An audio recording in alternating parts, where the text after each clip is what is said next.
Welcome to The Deliberate Way. I'm Dan Sewald, your host, and I'm joined today by my good friend and thought leader in the space of mental health and the impact of social media, Lauren Muriello. Now, a few words about Lauren. Lauren is a licensed psychotherapist and the founder of Wellbeing Therapy Center right here in the great state of New Jersey, I got to add. And Lauren specializes in children and teen issues, including parenting and family dynamics, modern trends in teen mental health, and a topic we're going to go really deep on: the impact of tech and social media on the developing mind. Now, over the past several years, Lauren's been on a crusade, speaking widely to many school districts and organizations to generate awareness on the importance of thoughtfully managing technology and social media use. I think you're going to find this every bit as fascinating as I have in some of the conversations we've already started on. So, Lauren, it's great to have you here. It's great to be here, Dan. Let me start here. In our last episode of The Deliberate Way, we were exploring mental health and the impact on law students. And I shared that last year, the CDC released data that showed 42% of high school students in 2021, they said that they were so sad or hopeless for at least 2 consecutive weeks in the previous year that they actually stopped engaging in usual activities. And while I know those numbers are very high, what was more disconcerting for me is that it's up more than 25% from the previous decade. So I wanted to ask you, are we in the middle of a mental health pandemic? And should we be concerned? What do you We think? should be we should be very concerned. We should be very concerned. Like you cited some data, the CDC released another report recently, and they upped it. 57% of teen girls are Wow. reporting that sadness or hopelessness. 30% of teen girls have contemplated hurting themselves, suicidal thoughts, right? So it's really serious, and we've seen this dramatic change in the past decade, in the past generation. Do you see a big difference from when you first started practicing? I know you've been you're a very young person, but be that as it may, you've been in practice for a little while. Do you Yeah, see a lot almost of 20 years. changes? Over 20 years. I mean, Yeah, yeah. a couple of decades is multiple generations, I mean, arguably. Um, what changes have you seen since you first started practicing working with young people, teens in this space? Yeah, I mean, obviously, since I've been practicing, it's, anxiety and depression have been prevalent, but they have gotten more prevalent, particular with younger and younger teens and kids. So it's really those Mm. tweens and younger children that are now presenting more and more with anxiety and even depression. Yeah. Yeah, I got to say that I know that you've seen this as well. I thought it was pretty startling. Last year, the Surgeon General had issued a state of emergency for child and adolescent mental health, which naive me, I thought, state of emergency, isn't that for hurricanes and floods and things like that? But the Surgeon General got involved and said, to quote him, while social media may offer some benefits, there are ample indicators that social media can pose a risk or harm to the mental health and well-being of children and adolescents. What did you make of the Surgeon General issuing an advisory? It seemed, well, maybe I'm wrong. Did it seem too extreme for the Surgeon General to get involved? For me and for people in my role who are really watching these trends and looking at the impact, it was like, thank goodness already. I had been waiting for something like that, so that when I talk to parents and schools, and I can now say, look, last May the Surgeon General put out an advisory. We're not making this stuff up. And I think there's growing evidence from the leading researchers that really prompted the Surgeon General to put out that advisory. And look, if we look at our own kids and our own habits, we know how powerful technology is. And we know that it is changing the way our brains work, it's changing our behaviors. And for our children and teens, they're the most vulnerable. Their brains are still developing. And so we're exposing them to technologies on an ongoing basis that are definitely having an impact on them. And the other trend is the kids are getting access to technology younger and younger and younger. And it's not just screens in Mhm. general. We know that it's social media in particular that really starts to prey upon a lot of the natural desires that children and adolescents have. So for example, we all know and we remember when you're a preteen and a teen, you start really caring about what your peers think. And that has a Mhm. function in terms of our psychological development. We're starting to look outside the family unit to see where we fit in. Who do we like? Who do we want to be? What are our own values? How do we identify? And this is a healthy function of our psychological development so that by the time we are ready to leave the home, we have a sense of who we are and who we want to be around. Mhm. But that desire for an adolescent to look outside and look at their peers and ask for feedback, when you put them on social media, now you're giving them doses of social feedback hundreds or thousands of times per day. That's Mhm. not what the brain was really evolved to take on, right? And so that's in part why we're seeing this really stressful result, and the increase in that feeling of anxiety and depression. We can talk more about why do we think that is exactly happening. Yeah, we'll dive deeper into that. I'm gonna maybe for argument's sake, I'm just gonna bring up. I'm a kid of the '70s and early '80s. Like I came of age in that generation, and I remember that back then my parents used to say, "Stop watching TV. You're gonna get stupid." And I was like, well, too late, Dad. But nevertheless, like, people used to call it the boob tube, but the belief was, and there was a lot of researchers at the time that said the more TV that you consume, the more people are going to get dumbed down. And despite all the episodes of Tom and Jerry and Three's Company that I took in, somehow I made it to the other side and have some semblance of intelligence. How did we survive then? And is this just an overreaction then of this technology? It's new. And when things are new, people can be scared. Is this Sure. an overreaction? What do you Right, think? right. Yeah, I think it's a great question. I think there are some major differences. First of all, you clearly had enough of what you needed in your childhood and adolescence to be a healthy functioning adult. So you had a Mhm. balance of Tom and Jerry and whatever other activities you were engaged in, and the way your parents influenced you and instilled values in you. But think about some of the main differences. The content right now is never ending. You could consume content nonstop. Right? We used to watch a show. We liked a show. It would come on at 8. It would be over at 8:30. That was it. So think about scrolling on any of the social media platforms or YouTube, or Netflix. I mean, any of the platforms that we're using to consume content have an endless supply of it, right? So we Mm. know that's an issue too, and therefore, it's really up to parents to help create clearer or guidelines so that there is a time limit to the amount of content that we're consuming. And so because the platforms are designed now in such a way that they're so engaging. And by the way, let's not forget, they're designed to be as engaging as possible. They're designed by, tech experts who are It's no using, accident. It is no right? accident. It's Yeah. no accident. They're using this persuasive behavior science and they're inserting that into the software and the way that the programs work, to engage the user, to keep us coming back. There's great books about it, research about that, all sorts of reasons, intermittent rewards and making it social and cliffhangers and creating Mhm. goals, right? A Snapchat streak is a goal for the human mind, right? So, for example, and so because it's designed to be so engaging, it is. And kids and teens are spending hours and hours and hours consuming content, and therefore, what are they not doing, right? So we, maybe the content itself is not so harmful, but the amount of time they're spending on it. It's They're almost like not going going outside. It's almost like going to a buffet and there's just an endless amount of food. You can eat yourself into oblivion. And, Right. it's funny because my son said to me, he's 13 years old. And a while back, he was like, kind of thumbing through Netflix and he said, Dad, there's not enough time in my life to watch all these shows. It's so sad. And I said to him, what's sad about that? He said, well, there's so much out there. Like, I feel like there's so much for me to do in terms of consuming movies and shows. And that really worried me because of exactly that glut that you're talking about.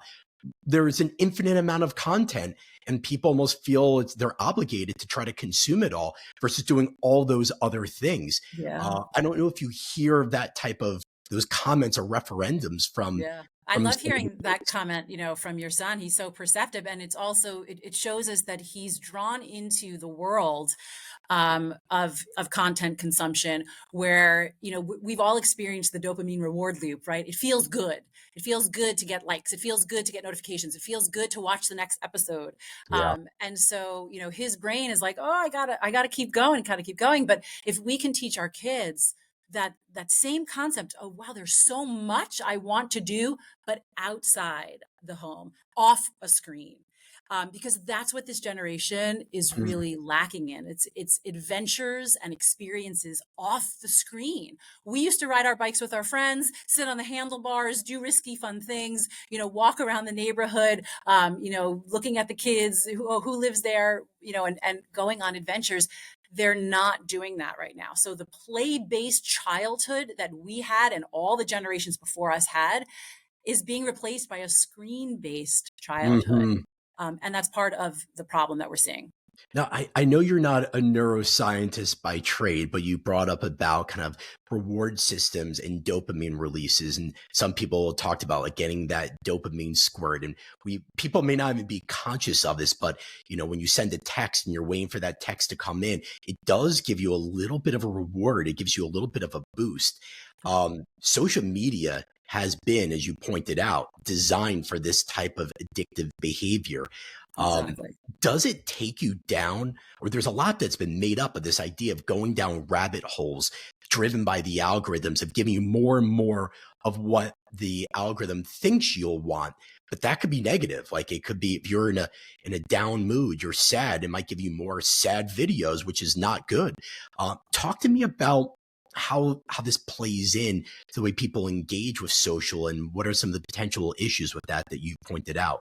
Yeah, I mean, this is a really important point. So, the algorithm, the computer program that is being used by the social media platforms, you see, like TikTok, right? They became a master of it, and everyone started copying it, and they're all using it now. Instagram, YouTube. Um, the algorithm is designed to keep the user on as long as possible. That's the business model, right? The longer the users engage, the more advertising they can sell or sponsorships. And so the algorithm is really good at knowing what makes someone watch and stay on longer. So let Yeah. me give you this concerning example of the teen girl, right? So she wants to watch a makeup tutorial. So she watches a makeup tutorial and she watches the whole thing, and the algorithm, knows, okay, makeup tutorials work. Let me give her more. So there's lots of makeup tutorials in her feed, Mhm. eyeshadow, blush. But related to makeup video is other beauty content. So the algorithm serves up another very popular video about how to change your jawline, how to make your jawline look different. She watches the whole thing. Oh, well, did you know that people actually get surgery to change the facial construction of their face? And so she didn't know Mm, that. Now she's learning about that and watching it. Now she's getting fed diet content, skinnier belly, thinner thighs. You don't need to eat as much as you really think you do. And this is called eating disorder content. And so what mm, we're seeing are teen girls that start with a more innocent interest in beauty content, and they get taken down that rabbit hole of eating disorder content.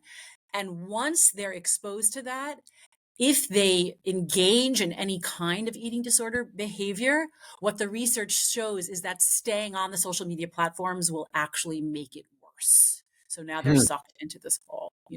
It- Just quickly for the teen boy, it yeah. might be I'm interested in air fighter jets. And now I'm getting fed information about ammunition and guns and school shootings and violence and on and on and on. And so I always say to parents, the algorithm does not care about your kids. The algorithm cares about how long they're watching something. So I'll ask you this question. When you think about, they just had, Mark Zuckerberg from Facebook, Instagram, testify in front of Congress, and he, Yeah. smartly apologized to families that have lost children that they perceive connected with going down some of these rabbit holes, or indirect results of those, at least. Will they change things? I know you're not a prognosticator of digital strategy and social institutions, but will they change things for the better? Will they have controls, do you think, in the future that may protect from going down those deep, deep, dark rabbit holes? What do you think? Yeah. I mean, I think the reality is they'll change it either if they have to. In other words, if our lawmakers, make it mandatory, or if enough parents and consumers are educated and say enough. We're not going to use these products if you don't protect our most vulnerable users. Right. I have to hope that as more and more people are educated about it, we will insist, and protect our kids. Are people insisting though? This is just one person's opinion, but I'm interested to hear yours. I hear a lot of people grousing about it. I hear a lot of people, anecdotally saying, "Ah, my kids are on the screen for so long," but they don't do anything about it. And if I'm honest, I don't think I've done enough, and I sometimes feel at a loss of, what do I do? So will Yeah. they ever insist? Like, I don't know if people feel that they have the ability to make a difference on this issue. Yeah, and that's what's so important, and that's what's been, one of my missions is to talk to as many parents as possible and Mm. let them know you absolutely have control and we have to wake up. We need to take control. We need to make the conversation about screens, tech, and social media as important as a conversation about substances, alcohol, drugs, sex, any risky behaviors. So I tell parents, when you give your kids a smartphone, you need to be also having this conversation about setting limits, about what's appropriate on social media, and how do you handle yourself? Let me take a step back for a moment. You kind of alluded to this, but I'll ask you more directly. Is general screen time, for example, like watching a movie on your phone, the same or essentially the same thing as, using TikTok or Instagram? You're both getting sucked in. What you've alluded to is that there are these digital rabbit holes that they're built for, but would you say that they're different? Would you limit them differently? What's your Yeah, view on that? that's a great question. In general, longer form content is better. You rather kids and teens be watching movies, that have plot lines and have a start and an end. And also, the bigger the screen, the better. This is particularly important for younger kids. Don't give them phones, don't give them iPads. Let them sit in front of the television and watch something. You're then aware of what they're, consuming, and you can have a dialogue about it and be a part of the conversation. Right. Yeah. So, in general, that's my feeling. The short form content on YouTube Shorts, on TikTok, on Instagram, that's the part that is really kind of mind numbing, never ending, takes users down that content rabbit hole. So putting limits on it is the key, right? We're not going to stop using technology and social media. And actually, I love technology. I really think it's incredible. I get excited about it. My 15-year-old really loves understanding the ins and outs of how it works. And he talks to me about it all the time. And I love it. But the key is balance and limit. So what the research is showing and the experts are telling us is about 2 hours a day for kids and teens outside of schoolwork. About 2 hours a day, Yeah. because in the research, the teens that are using it longer than 2 hours are the ones that are struggling the most and reporting the highest rates of anxiety and depression, because they're not doing all those things that make you feel really good, hanging out in person with friends, going on adventures, taking healthy risks, being out in the world, interacting with people. And so if we can just have that general guideline in all of our homes, we can now use parent controls and settings, on the devices to make it easier for us to do that. This is a very and a total random question, but you sparked my thought on this. Yeah. Is it would you consider it to be a real, you know, authentic interaction with two kids on FaceTime, let's say? And I know it's not the same as being in person, but I see, my kids doing homework with each other on FaceTime, or girlfriends and boyfriends talking on FaceTime. And I don't do that very much. We're obviously using a tool like that for other purposes, like Zoom we use for meetings and Teams and the like. But they very casually interact using FaceTime and other kind of mediums like that to be able to have that digital face to face. Is that Sure. slowly becoming a norm? Not just a norm, but like, is that, somewhat equivalent to having a normal face to face engagement? Well, I think it's harmless. I don't have a problem with it. I think I'd rather them be on FaceTime, looking at each other's facial expression, hearing each other's tone of voice, than just texting. So I'll take that over that any day. Now, it shouldn't take the place of face-to-face interactions at all, right? So we want to make sure they're getting together in person. But I remember being on the phone, talking to friends, doing homework. So now they can actually like see each other.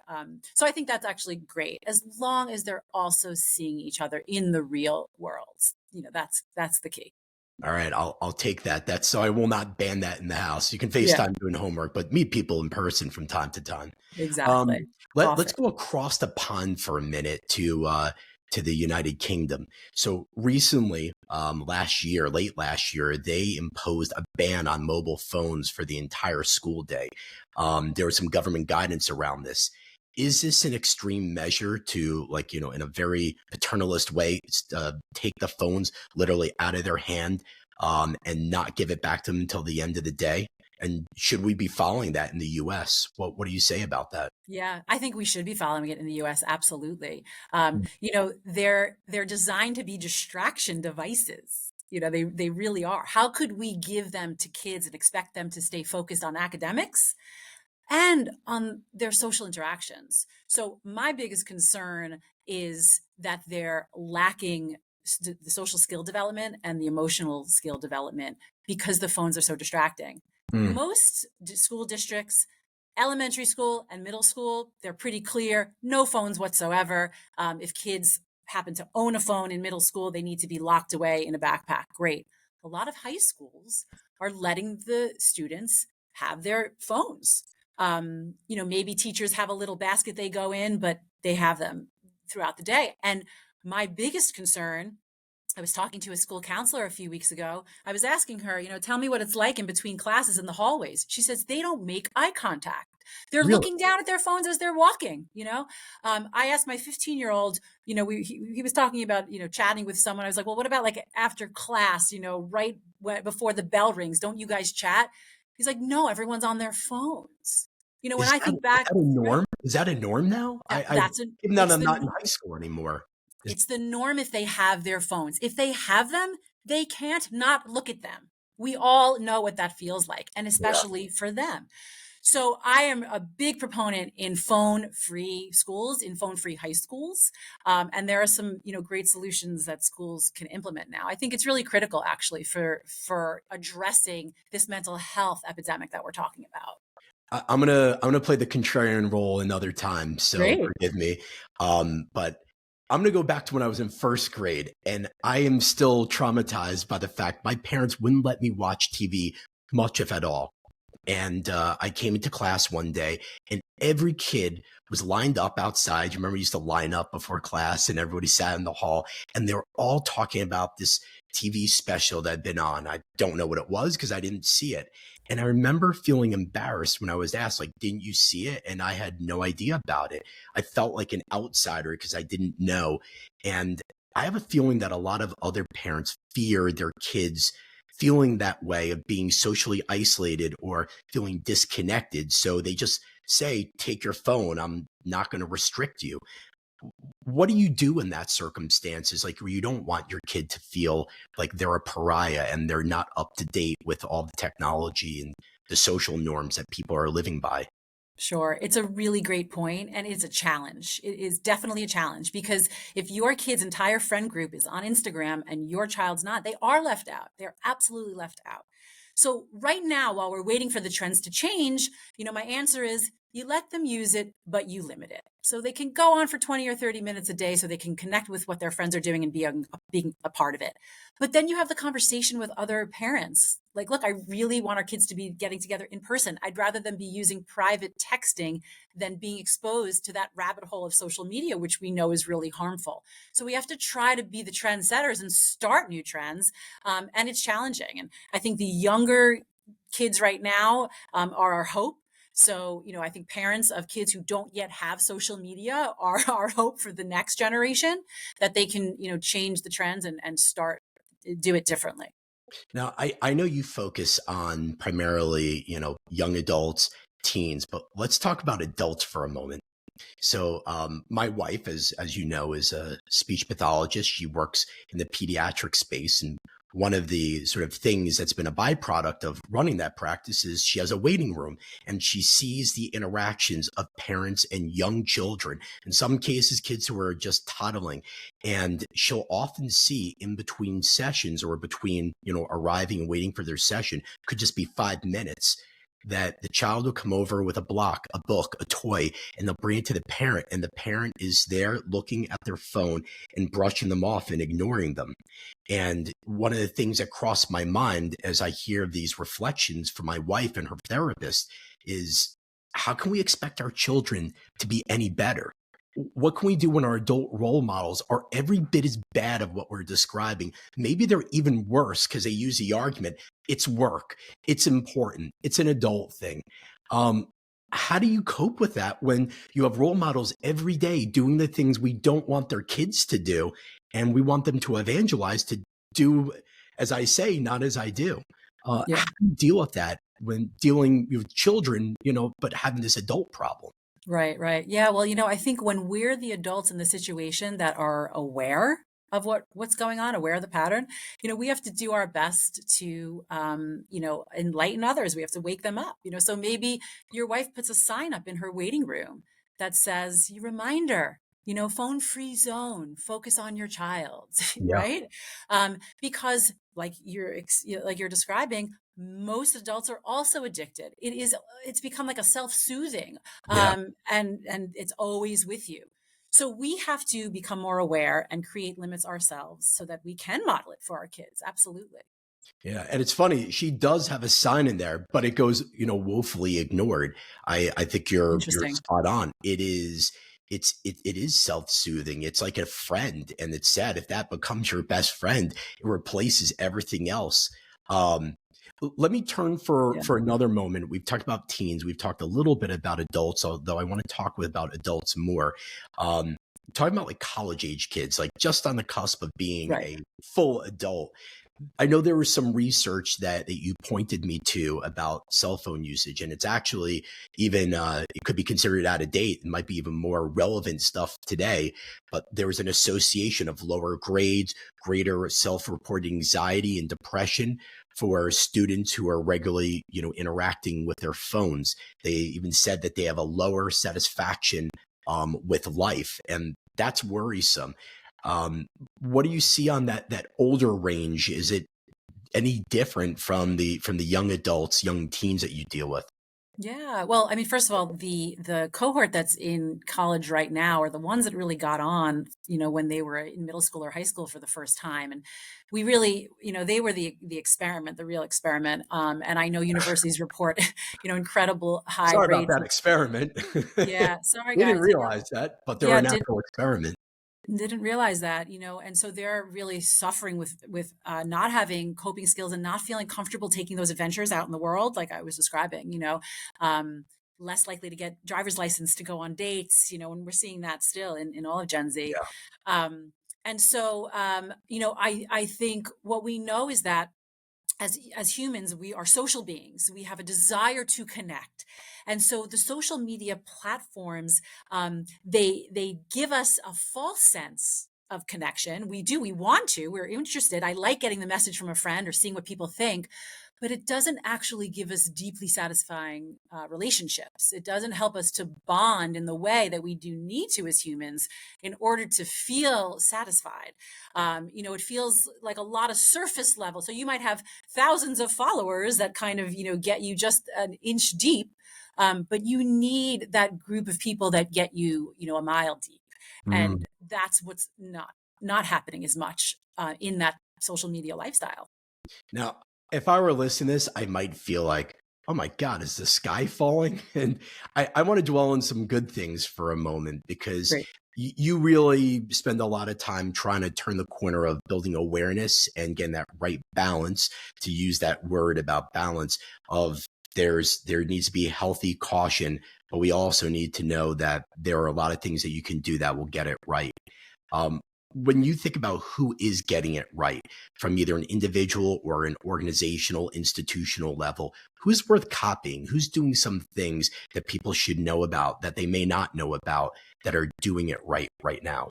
Yeah. I mean, I think from an individual standpoint, if you know someone that's setting limits on screens in their home, they're doing it right. If you know someone that's delaying giving a kid a smartphone, they get it. They're doing it right. If you know someone who's prioritizing playing family games, going on walks, getting out of the house, they're doing it right. In terms of organization, there's a great organization called Wait Until Eighth, created by some Hmm. moms.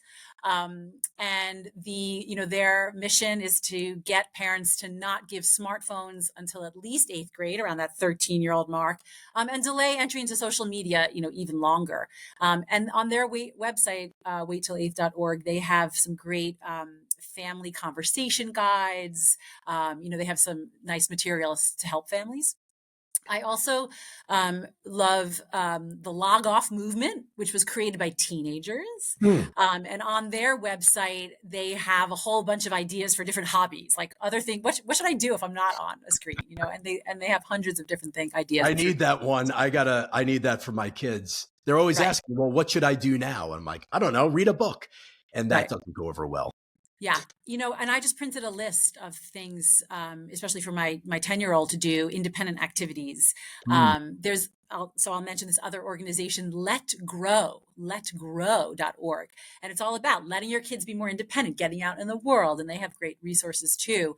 One other organization I'll mention from more of a policy level is called the Center for Humane Technology.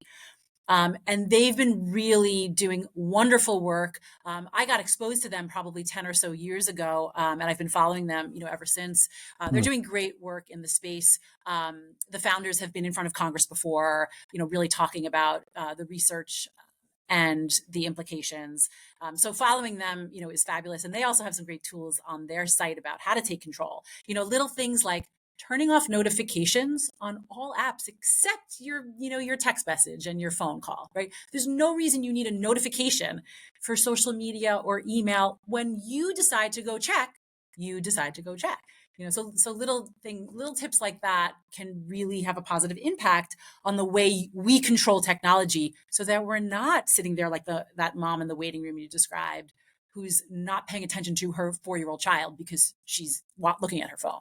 Now, this is not a shameless plug for you, but I got to ask, do you put or share any of these types of tips in social, whether it's like Instagram or LinkedIn, which we shouldn't be looking at because we should be outside living our lives. But in case Exactly. I am looking at Instagram or LinkedIn or something else, do you share these at all or do you know, or I going I to? do. I share these types of tips, and I'll put some more on our YouTube channel after on my YouTube channel after we're done with this. And yeah, I just limit the amount that I use the platforms, and I try to really use it for information sharing. There are ways to use the platforms. They're fabulous. Like I tell teenagers, use Instagram as like a portfolio of your successes, whether you're an artist or you're in theater or you're an athlete. So when colleges look to see, or prospective employers look to see who you are, Yeah. then they can see, who you are from your successes, right? So we can use the platforms in different ways. That's a great point. It is a portfolio of sorts.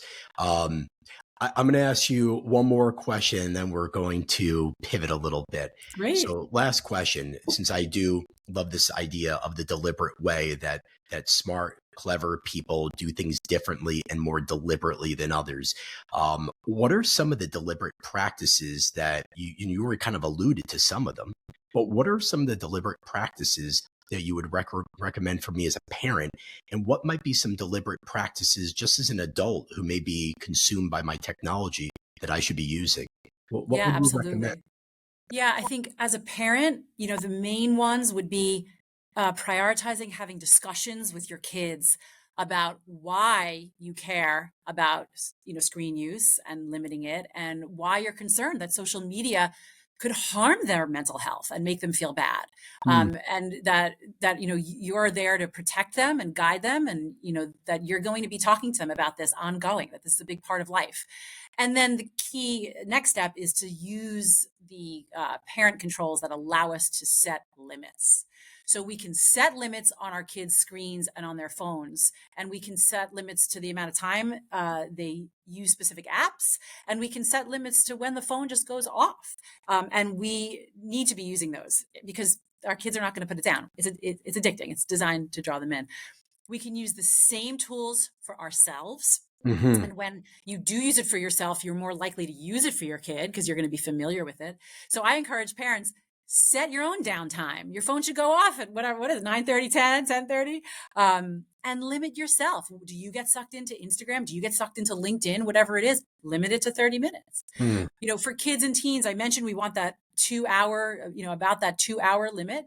So for example, on my 15-year-old's phone, I let him decide which apps you want, to use frequently, but we're going to add them up to that 2 hours. So it's, 30 minutes on YouTube or 20 minutes on Snapchat and 30 minutes on Instagram. And it all adds up to the 2 hours. Hmm. And do you find that from a professional standpoint, are there ever any headwinds or challenges of people complaining, Lauren, I needed to talk to you, but I couldn't reach you. You have the phone off at 9:30. Or let's say you work for a large company and you're in a position where the expectation is always on. How do people contend with that? Any advice on better managing those expectations? Yeah, I mean, I would really challenge the culture of a company or an organization that has an always on expectation. I mean, we know that we need downtime to rest.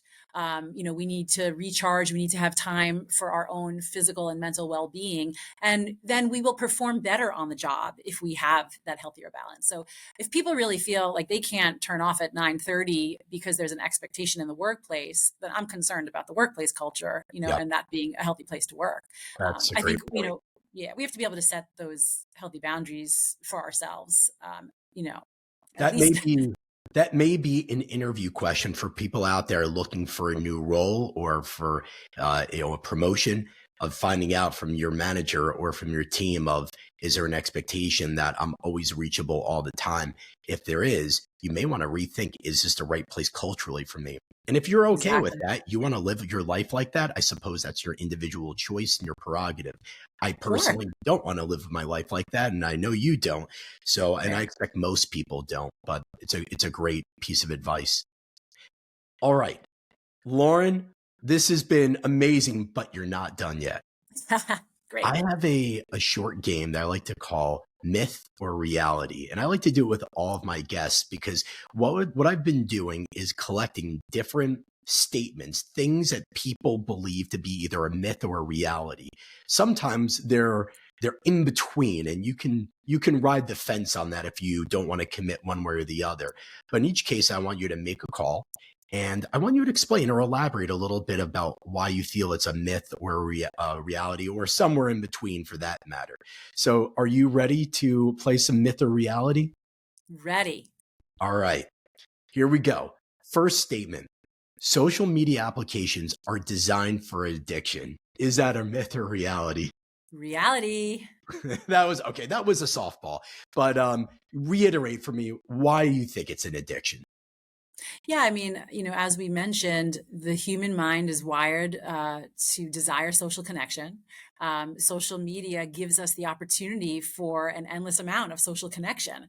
The problem is, it's not the right type of social connection that truly makes people happy. Next, young people don't care about privacy. Is that a myth or is that a reality? I would say myth. Probably depends on the age. Yeah, tell me more. Yeah, I mean, I think as they get older, more aware of what the implications are of privacy. I think older teens and young adults certainly, care more about it. Yeah. And I'll just add one thing on the privacy piece is that there's lots of stories of kids posting inappropriate, licentious things that they would never have posted or shared verbally or visually in the past. So there's a Right. sense that people don't care about privacy, but it sounds like age dependent and maybe not as a general reality. yeah, I mean, it also comes down to impulse control. So we know that, young kids and adolescents don't have impulse control. Their prefrontal cortex is not fully developed yet. They're not supposed to. They're much more likely to make an impulsive decision in that moment. And once you click post, it's there. It's there and it ain't going anywhere. Nope. Um, okay. Next, teens are losing the art of face-to-face communication. Is that a myth or is that a reality? Reality. Absolutely. They're Tell not me. practicing enough. They're not doing enough of it. Even though they're still, they're still face-to-face communication. They're just not as good as we were at this age. I think so. I think they're not as good. Again, it's anecdotal from what I'm seeing, in my practice and talking to, hundreds of parents in my presentations. Yeah. All right. Watching a movie on your phone is essentially the same thing as watching a movie in your family room together. Myth or reality? Myth, That's a myth. myth, Yeah. myth. Go on. Yeah, I Go mean, on with that. Tell me. I know the bigger screen, the better, because everyone around you knows what's going on. But yeah, watching together as a family is a bonding experience. Hopefully you're laughing together, you're talking together, you're pausing to go to the bathroom. It's a group activity, so there's bonding there. Yeah, and What about when your kids keep talking to you incessantly throughout the movie and you're tearing your hair out saying, please stop telling me what you think about every step? That doesn't happen, exactly. right? Well, opportunity for you to learn, your own emotional regulation. Also, a really important opportunity for you to teach your child what's socially appropriate. You know, so all these times, these situations where we're interacting with our kids or they're interacting with friends, that's how they develop, the types of skills they need in order to have healthy adult conversations and to be successful in the workplace and in life. All right. Next, parents should monitor their teens' accounts as a friend until you build trust. Myth or reality? Myth. Parents should tell their kids right away, I will monitor and look at your account, regularly, ongoing, not every second. I'm not going to read every single thing, but I'm Mhm. going to sometimes poke around to see what's going on there. My job is to protect you and I trust you, but I don't trust everyone else in the world. And I've heard stories of kids getting, sucked into bad situations, really quickly. And I don't want that to happen to you. Mm. So, and Dan, the same is true when parents talk to kids about their expectations around drug use and alcohol use. Kids are more likely to abstain when they hear Mhm. their parents' voice in their mind or when they know their parents going to check on them. So the same is true with social media. I'm less likely to post something inappropriate when I know that my mom looks, every few days or every couple of weeks. Mhm. That's a great piece of advice. I don't think I follow it enough. So I'm mentally writing down the notes of the things that I need to do better. So Yeah. it's And a great. great way to do that is you say to your kid, show me something funny from today, show me something that happened today. So it's not always like, show me what you're doing. Are you being safe? Because most of the time, hopefully it's going to be fun and funny. Like what made you laugh? What's going on? Sometimes I see my son laughing on his phone. I'm like, so what was that about? Sometimes he doesn't want to tell me, but sometimes he'll tell me. And then I get a sense of what, the culture is, for amongst his friends and what they're doing. I'm going to throw one out that I'm sure that comes out a lot about bullying. Is there more bullying because of the availability of technology today, or is it relatively the same as it was 20 years ago? I Myth or can't answer reality? it. I can't answer it from a statistical standpoint, but what I Yeah. can say with certainty is that cyberbullying is a huge issue. Mm. Cyberbullying. Yeah. It's much easier to be mean when you can't see someone's facial expression. Yeah. It's much easier to be mean over text. Um, you know, the, the circuits in our brain that get triggered when I see someone's facial expression are directly related to my emotions and my caring, my empathy. When you're writing text and it's very, language only, it's connected to a different part of the brain, not the one that triggers empathy or concern. So it's much easier, to be mean. And I ask kids when I do a presentation for students, I ask them, why is it easier to be mean, over social media? And they know Mm. right away, you don't see the person's face. You can hide behind the screen. If you're anonymous, well, then it's really easy. You can use these anonymous platforms, which, by the way, as a parent, don't ever let your kids on any anonymous platforms. Hmm. That's a good tip. I will just add to that point about bullying that literally maybe it was a day ago, my son saw a friend on something called a photo dump. I had no idea what that was. It's when people throw a whole bunch of pictures or photos together, but the intention is to embarrass people or put pictures which are not flattering and for people to laugh at them. And I was so sad when I heard that. And my son saw a friend or a friendly acquaintance, and he told the person, "You should know this person put that out there." And I just it's devastating to see that. And I was also heartened to see that my son saw the injustice of it and did something about it. So I think all the things about bullying still apply. And adults do it too, not just kids, because you see Yeah. adults doing stuff like this as well. Okay, I'll move off my bully pulpit on bullying. So the penultimate one I have for you is myth or reality. Social media is a major inhibitor to teens developing friendships and their social lives. Reality. It's a Reality. reality. Yeah, the kids that Sad have reality. good friendships already established don't struggle as much as the ones who are struggling to make friends. Kids trying to make friends in a world where, everyone's on their phone or on their screen, it's really hard for them to break through. And Mhm. I've talked to lots of parents and kids about that challenge. I have one last one for you. It's one that does hit at home for me and for others. I'm sure it does as well. Is it okay to keep your cell phone on or by your bedside at nighttime? And that's maybe not a myth or reality question. It is a true or not true. Your thoughts on that? Sure. Well, as a parent, for kids, absolutely not. You should never allow your kid to have their phone in their room at night. It should be charging somewhere outside of the bedroom. It ensures that they're not going to be distracted by it, that they're not going to wake up in the middle of the night and look at something upsetting or have a friend reach out to them. And we know that it impedes good sleep hygiene when the phone is there. Kids need sleep. Most teenagers are already sleep deprived, right? So we want to make sure that it's out of the room. Same goes for adults, right? So we have to make, the smart decisions for ourselves. Having a phone in the bedroom at night interferes with, your in-person relationships. If you're with someone else in your bedroom, the blue light we know can interfere, with healthy sleep. And you're much more likely to be triggered by upsetting news, Absolutely. work stress, so it really inhibits healthy sleep. So I like phones out of the bedroom at night. There are some really nice alarm clocks you can get now. My techie son, researched and found the one he liked. It's called the Lofty smartphone and has nice sounds and nice lights. And you can connect it to your Spotify account so you can play music. You can do all sorts of fun things. Mm. Phones out of the bedroom at night is a really, clear recommendation. Awesome. Great tip on that one also. Um, I wish I had more to ask you, but I've run out of myths and reality questions, and I mean, you've been amazing. But before we wrap things up, I do need to ask you, um, closing thoughts, suggestions for people who are listening in and maybe they're confronting issues just like the ones we've been talking about. What would you, short of calling you and meeting with you or advising, what would you recommend for people to do to kind of think this through further? What advice, steps would you give to them?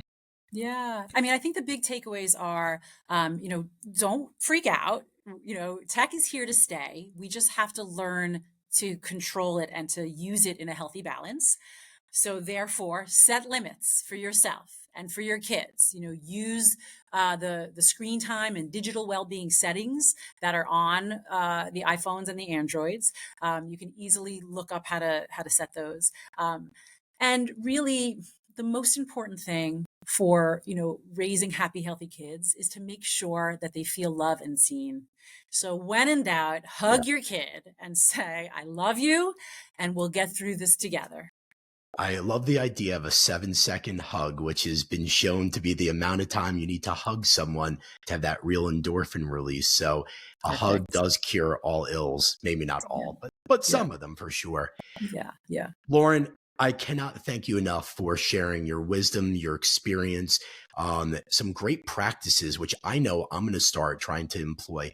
And you mentioned that You have tips that are up on your YouTube site, that there'll be more coming.